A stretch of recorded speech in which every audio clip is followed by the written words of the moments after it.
So history and archaeology, they are to a much extent they are complementary to each other, but archaeology, it mainly deals with material culture. So it deals with whatever we are finding in our excavations, whatever material.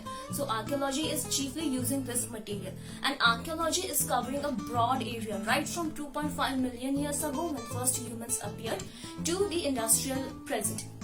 So archaeology is having huge area, huge scope, and history on the other hand, it starts from when literary material starts to come in. So in Indian context, it would be 2600 years ago. So archaeology is covering very much broad area. What do you find when you dig? So when we dig, we find things like potsherds, we find some sculptures, some images, we find some structural remains like stupa, we find entire cities like we have found in Indus Valley. We also find some skeletal remains of ancient burials.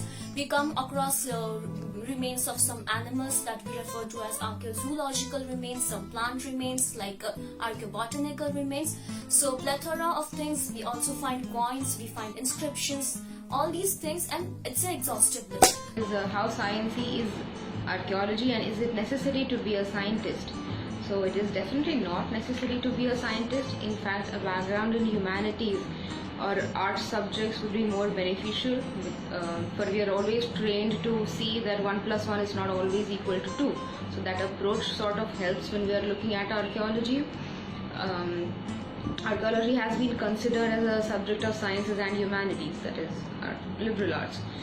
So there is a lot of scope for multidisciplinary studies within archaeology. So coming from a particular field or a particular stream is not a requirement. However, with the current scenario or with the changing times, it is important to always acknowledge that we may have to bring about certain changes in our perspective or even the methodology that is employed.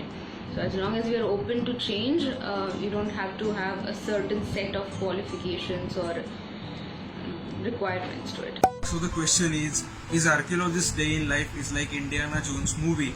If no, then describe a day in life of archaeologist being on a field. So let me tell you frankly, it is nothing like Indiana Jones movie. I know many people got influenced by watching Indiana Jones movie and they started pursuing their careers in archaeology field, but it is nothing like they have shown in the movie. Basically, being an archaeologist, you have to stay in library for so many months to find your research problem first. After finding the research problem, you have to go on your region, your problem area, to explore that thing. While doing the exploration, you have to walk a lot.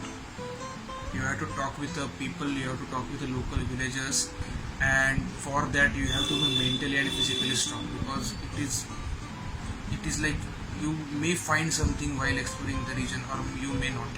So it is not compulsory that you should find something while doing the explorations. And after completing your explorations, after finding some evidences, the third stage comes, that is known as an excavation. So in our language, archaeological language, we call excavation as a systematic destruction. What we do is a destruction only, but we have to go through systematic approach. So for that, you have to be very calm, you have to be patient, and you have to be very passionate about the work you are doing. So being an archaeologist, we don't directly deal with dinosaur, and what we does is study the human past, and dinosaurs were much before the humans arrived on the earth. So we don't directly deal with dinosaurs, but there is a sub branch in archaeology that is known as a paleontology. Those researchers deal with the animal fossils or plant fossils, and in Indian context we have got the dinosaur fossilized bones from Madhya Pradesh in Narmada Valley and from few sites from southern part of India. So it is not impossible, but it is very difficult to create Jurassic work in India. So apart from gold digging, archaeologists engage in surveying an entire region, exploring the land, the waters, the flora, fauna. They need to have knowledge of climate and astronomical events. They have to interact with people of the region where the excavation is to be conducted.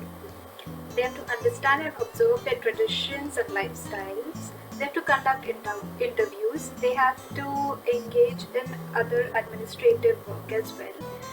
They have to tailored methods to collect data from tangible and intangible remains.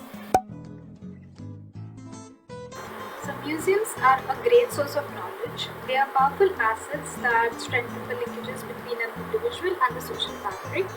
They are an effective tool for identification of our heritage, which gives us knowledge and makes us familiar with our history, culture, civilization, religion, art, architecture of any particular region.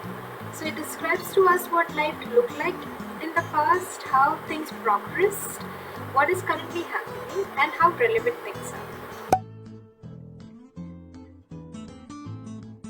Well, I would say history does repeat itself because human evolution in itself is a very slow process, and unless the basic human tendencies change, there is not really a lot of reason why history wouldn't repeat itself.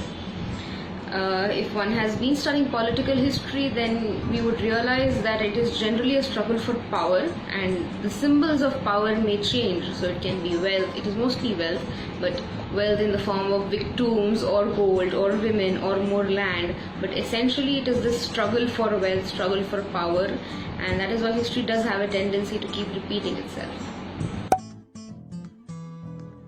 If you could time travel, when and where would you like to go? So if I could time travel, I would like to go back to 1500, 1600 BCE when we had the downfall of Indus Valley civilization, to 600 BCE when we have no sort of clear-cut picture of what was happening in the Indian subcontinent. We have megaliths in the south, we have the Indo-Aryan language speakers from Central Asia coming in the north, the Vedas are decomposed, cities are emerging to some extent, but we don't have a clear picture. So in order to understand what was exactly happening in the subcontinent back in that period, I would like to go back to this particular time frame.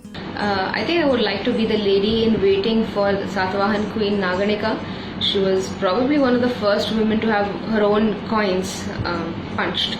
So yes, that's where I'd like to be. I would love to go to the 10th century CE, to the kingdom of Rajaraja Chola the first, and witness not just the architectural grandeur but the maritime power of the Cholas.